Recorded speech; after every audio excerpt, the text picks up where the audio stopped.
There's a kind of peace that can be found underwater.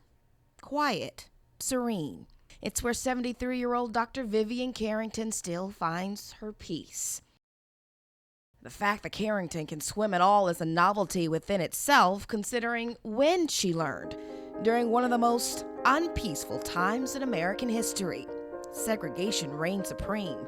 Blacks and whites did not share schools, they didn't share water fountains, and they certainly did not share swimming facilities. No pools were available to us. They existed, but we weren't allowed to go there.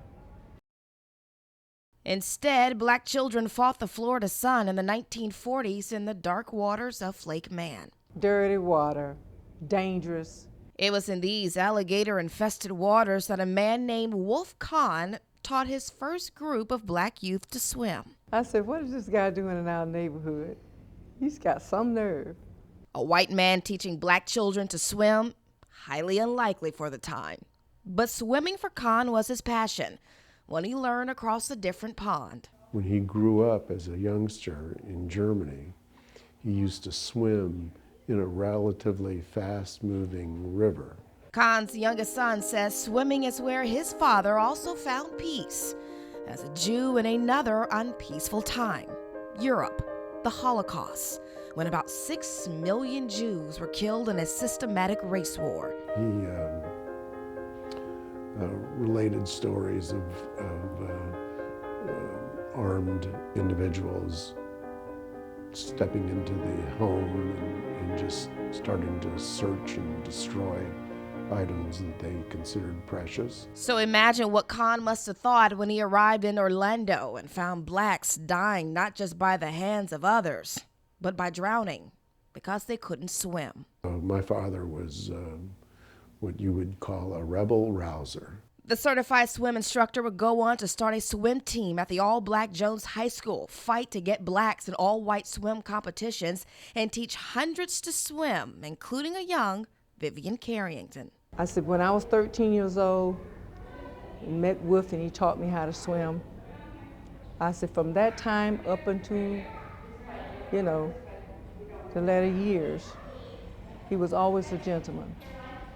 But not everyone was a fan. There was a considerable backlash. Cross burnings in Kahn's front yard, threats on his life, and parades of the Ku Klux Klan in front of his home. But Kahn, the so-called rebel rouser, never backed down. Passing down from what your father did. Apparently, social work runs in the blood, as evidence of these service plaques from Kahn's youngest son lining the walls of his dentistry practice. Even Kahn's grandson was honored at Florida State for his work to help the disabled. And then there is Vivian Carrington, one of Kahn's lifelong best friends, still using the same swim techniques she learned all those years ago. And when I did learn, I had a passion for it, just like he did. She went on to become a lifeguard and teach a slew of other children to swim, just like her mentor, just like her friend. He was just like my father. I miss him. How I miss him. In Orlando, Kelly Cook, News 13.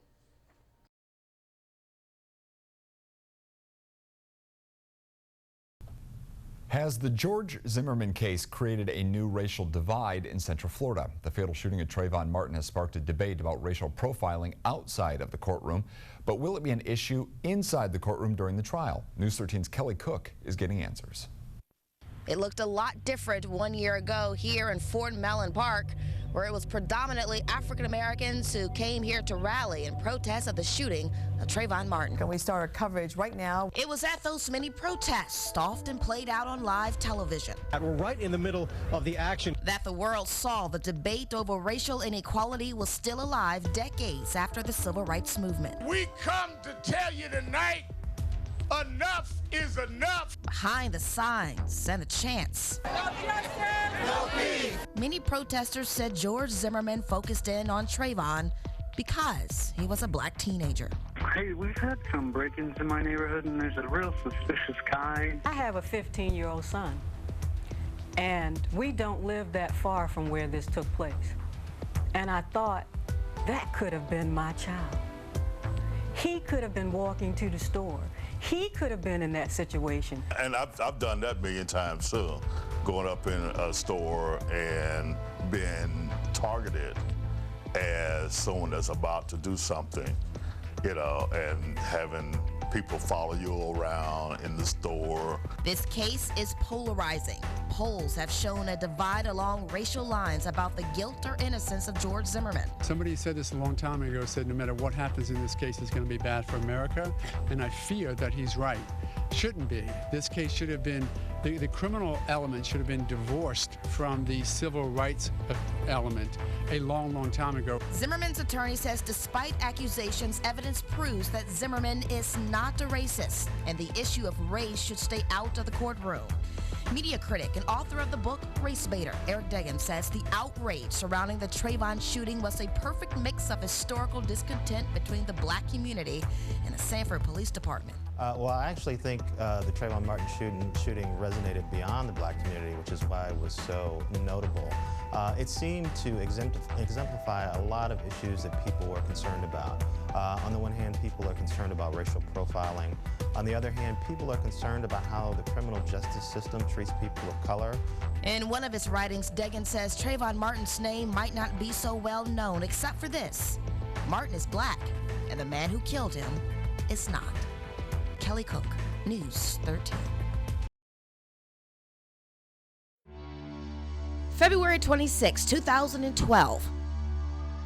Race fans flocked to the Daytona 500. The city of Orlando had basketball fever. There were athletes and celebrities taking over the city for the All-Star Game. I know the weather conditions because I was out at an All-Star Game party that night, and it was drizzling. It was cold. Central Florida and the national media were consumed with two major sports events at once. But little did we know that just 16 minutes after the start of the All-Star Game, Trayvon Martin was shot by George Zimmerman to little fanfare. It wasn't in the media. So the people, the community leaders in Sanford were already talking about it.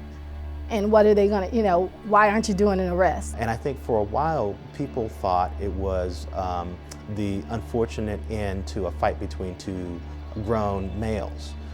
When Trayvon Martin's age emerged, that added an extra dimension to it. After about 11 days and still no arrests, Trayvon's parents hired attorney Ben Crump and got in front of cameras pleading their case. Jackson credits 3 moments for how this case picked up steam, one being 2 reports from the Associated Press and CBS, and then a petition from Change.org calling for the arrest of Zimmerman.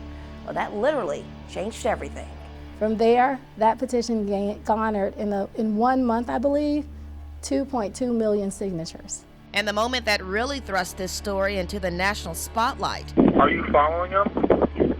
Yeah. Okay, we don't need you to do that. It's when the world heard from themselves what happened that night in the 911 calls. In the days and weeks after that audio became public, just tremendous amounts of coverage in cable television and morning television. Trayvon's face was literally everywhere. 6.5 weeks after the day Trayvon was shot, it was announced that Zimmerman will be charged with second-degree murder, turning this practically ignored news story into one we could be talking about decades from now. Kelly Cook, News 13.